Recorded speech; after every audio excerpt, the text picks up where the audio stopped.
Lucas, capítulo 13. Arrepender-se ou morrer? Naquela mesma ocasião, algumas pessoas chegaram e começaram a comentar com Jesus como Pilatos havia mandado matar vários galileus no momento em que eles ofereciam sacrifícios a Deus. Então Jesus disse: vocês pensam que se aqueles galileus foram mortos desse jeito, isso quer dizer que eles pecaram mais do que os outros galileus? De modo nenhum. Eu afirmo a vocês que se não se arrependerem dos seus pecados, todos vocês vão morrer como eles morreram.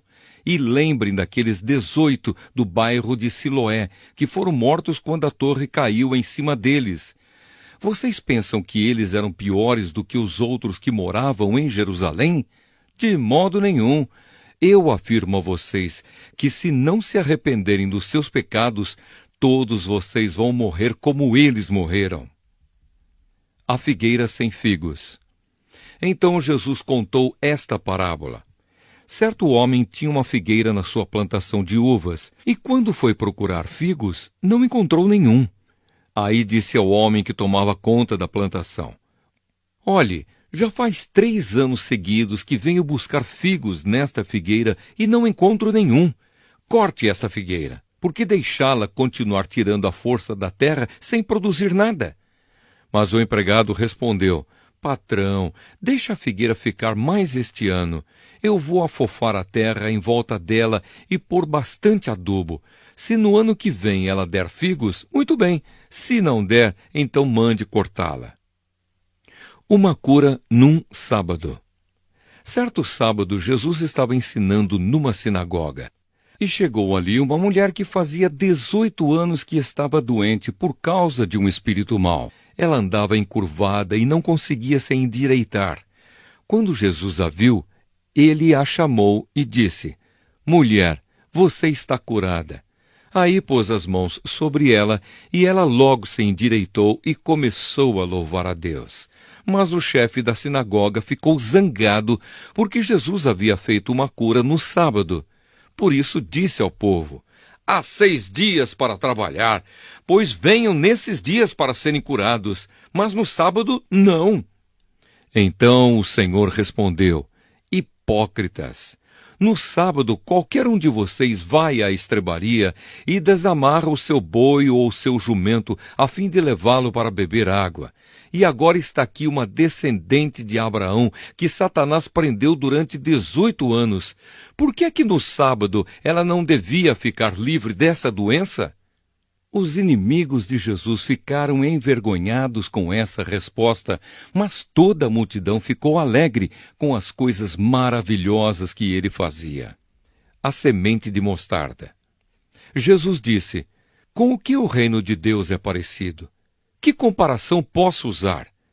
Ele é como uma semente de mostarda que um homem pega e planta na sua horta. A planta cresce e fica uma árvore, e os passarinhos fazem ninhos nos seus ramos. O fermento. Jesus continuou: que comparação poderei usar para o reino de Deus? Ele é como um fermento que uma mulher pega e mistura em 3 medidas de farinha, até que ele se espalhe por toda a massa. A porta estreita. Jesus atravessava cidades e povoados, ensinando na sua viagem para Jerusalém. Alguém perguntou: Senhor, são poucos os que vão ser salvos? Jesus respondeu: façam tudo para entrar pela porta estreita, pois eu afirmo a vocês que muitos vão querer entrar, mas não poderão. O dono da casa vai se levantar e fechar a porta. Então vocês ficarão do lado de fora, batendo na porta e dizendo: Senhor, nos deixe entrar. E ele responderá: não sei de onde são vocês. Aí vocês dirão: nós comemos e bebemos com o Senhor. O Senhor ensinou na nossa cidade. Mas ele responderá: não sei de onde são vocês. Afastem-se de mim, vocês que só fazem o mal. Quando vocês virem Abraão, Isaque, Jacó e todos os profetas no reino de Deus, e vocês estiverem do lado de fora, então haverá choro e ranger de dentes de desespero. Muitos virão do leste e do oeste, do norte e do sul, e vão sentar-se à mesa do reino de Deus. E os que agora são os últimos serão os primeiros, e os primeiros serão os últimos. O amor de Jesus por Jerusalém. Naquele momento, alguns fariseus chegaram perto de Jesus e disseram: Vá embora daqui, porque Herodes quer matá-lo. Jesus respondeu: Vão e digam para aquela raposa que eu mandei dizer o seguinte: hoje e amanhã eu estou expulsando demônios e curando pessoas, e no terceiro dia terminarei o meu trabalho.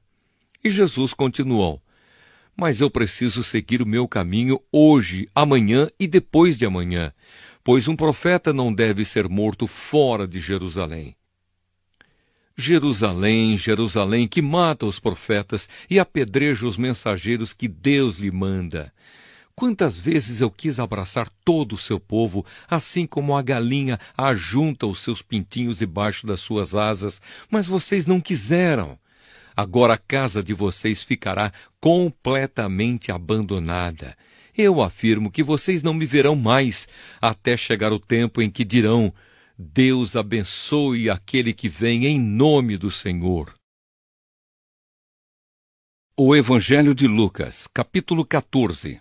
Outra cura num sábado.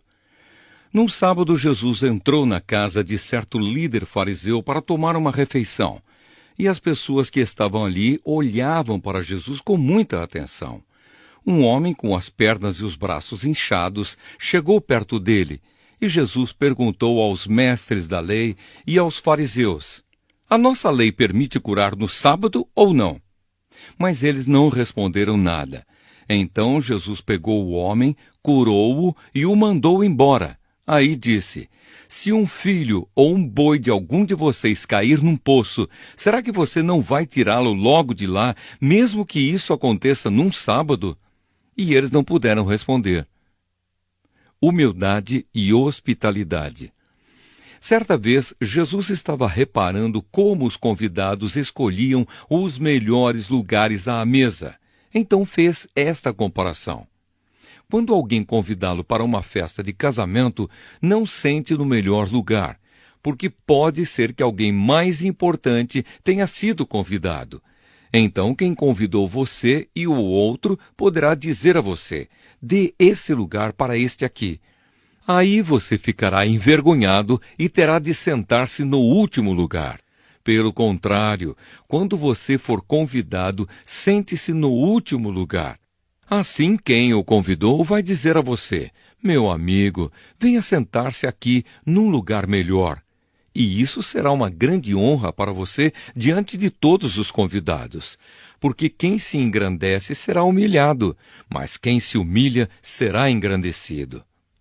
Depois, Jesus disse ao homem que o havia convidado: Quando você der um almoço ou um jantar, não convide os seus amigos, nem os seus irmãos, nem os seus parentes, nem os seus vizinhos ricos, porque certamente eles também o convidarão e assim pagarão a gentileza que você fez.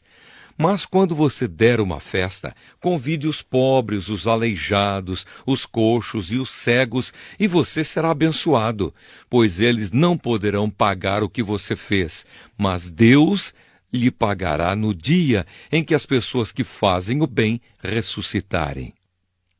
A parábola da grande festa. Um dos que estavam à mesa ouviu isso e disse para Jesus: Felizes os que irão sentar-se à mesa no reino de Deus. Então Jesus lhe disse: Certo homem convidou muita gente para uma festa que ia dar.